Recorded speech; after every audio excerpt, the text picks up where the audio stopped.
Alright, welcome back, guys. Some more Reggae Boys news. Reggae Boys captain Andre Blake is making a plea to the JFF and the authorities in charge of the team selection not to go ahead with the plan to not call the overseas players.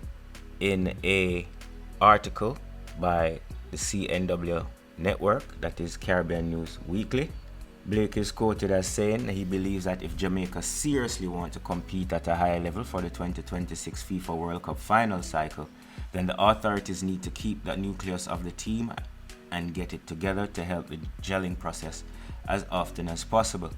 The team captain also says he feels good and young at heart and wants to play at the international level for at least another 10 years. I hope everybody can realize that we have a chance now to start preparing for the next one.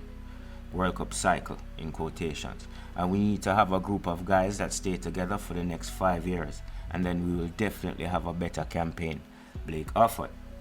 Blake reflected on the final round saying, I'm always willing to play. We still have a chance to build again, and I'm going to say one thing, and it's very important.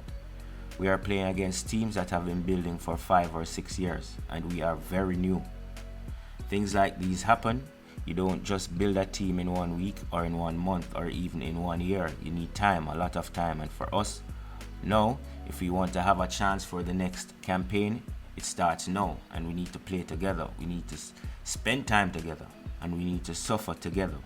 You have to lose before you start to win. So, wise words coming from the captain, Andre Blake.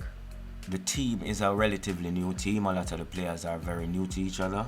And to expect them to go up against teams that are very seasoned and already have chemistry, no matter how big the names are in the team, chemistry is very important towards the success of a football team.